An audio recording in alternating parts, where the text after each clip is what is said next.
I can look at the schematic when I'm looking at the code because it makes the code make sense.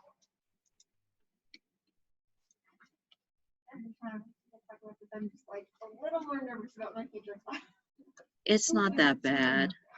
If I can pass a programming class, anybody can. If you like 215, I can do 15. Okay.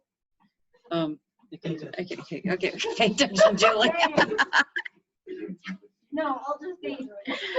I made this do file to test my the last lab, whatever the heck, the 7-segment decoder. Is that right? Yeah. Yeah. There's probably about 400 lines of code in my do file. Why did you started getting to a lot of lines of code, maybe like 7. And you would have to see you would have to see it, and I'll show it to you if you come to my office. Yes, of course it worked. It worked perfect.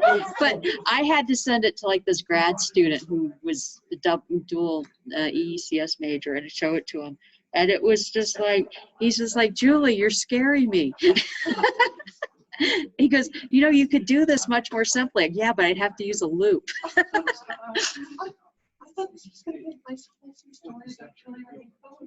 It is. This is the stuff I would show programmers, and they go, okay, we're going to hire you a programmer. Did you remember that one joke where it's like, how do you write 10,000 print statements? Yeah. You copy paste one print statement. Yes. And then you create another one. And then you can have 2 you can copy paste. Yes. And that's pretty much how I wrote that program, is I copy paste this 20 lines of code 16 times. Yeah. Worked the first time. Okay, we're back. Oh, and I was just about done too. Okay, so dynamic logic, typical dynamic logic questions is I give you a schematic like this, and I ask you what's the function. And the first thing you can do is just say, okay, I'm looking at the NMOS network. It's A or BC naught. Then I may give you a timing diagram, and I may say, okay, this is what phi looks like. Phi is high, and then it goes low, and then it goes high again. What is the output? This is phi. What is the output if A is low, B is high, and C is high? So I go ahead and put values on these transistors. A is low, B is high, C is high. And I say, okay, if phi is high, sorry, I did that backwards. I don't know what's going on, so we'll just ignore this part. So your timing diagram looks like this. If phi is low, this transistor's on, and my output is high no matter what. It goes straight to VDD. Now when phi goes high, I have to evaluate this expression.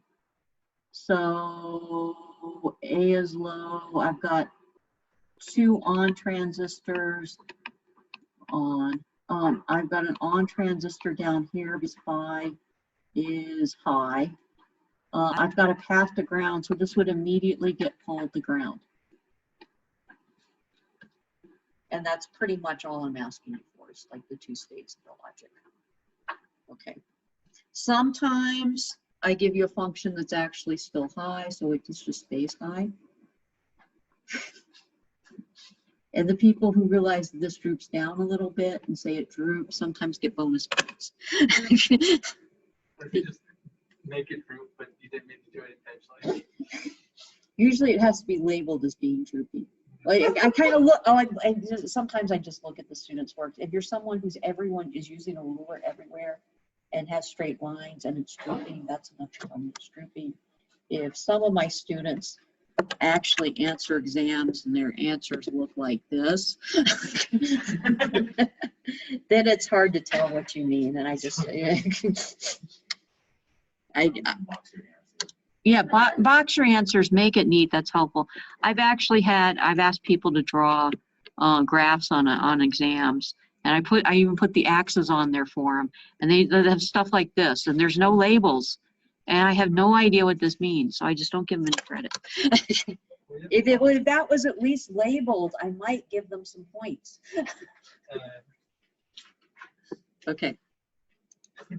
Draw is some practice, and there are things in the the solutions are in the slide solutions. Oh no. That's what I'm doing in 280 right now. Wait, you're there already on Buddy Pods? I just apologized profusely at the beginning of it and just say, you got to do this once. What? They will come up later in this class, but we will not be drawing Bodie plots. We will be looking at other people's Bodie plots. And the most complex things we see are things that look like this. Okay. Or maybe there might be something on the other end. They're real circuits. They're okay. Any questions about the exam? I will be in my office tomorrow morning. I'll probably get in around 10-ish because I've got something to do tomorrow morning. And the only class I have is at 4. You can send me email anytime. During office hours, I'm going to have some people taking the 380 exam. So I may not want to answer 380 questions then, but you can get me the rest of the day. And if you want me to Zoom, just send me an email and I'll open up my Zoom link. Okay. Study, this is the easiest exam we have all semester long. So you don't need to worry about latches, flip-flops. No. Okay.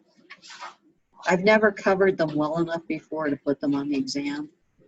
And I already had it written before I figured that out. But we have 2 days this semester. Yeah, we had 2 days this semester. And an amazing thing that happened yesterday is my 280 class put the online exam starts at 2. No. Zach, I sent you an email. I think it starts at noon. If you need to start at 2 for some reason, send me an email. Okay? And we'll, but I think the official start time is noon tomorrow, or 1:30, or I don't remember. Oh, it's whenever my office hours start. Your email said 1:30, then it's 1:30. You're right, Wednesday it's 1:30. 1:30 is fine, and you can start it at 2 then. You can start it as late as 2:15. Is where I'm trying to get everybody going at the same time. Okay. Yeah, study. I'll be available for questions. I have a question. Yes. Is slide 43 included or no? No, I'm not putting latches on the exam. All right, until 42, right? Yes. Okay. And you can X out the capacitor ones too, just like I did. Okay. And one more thing. I might be late to the exam Okay. on Thursday because I'm going to walk from my apartment to engineering. So. Yeah. If you're extremely late, sometimes I let you come in. Well, this ends at 5:15. Yeah.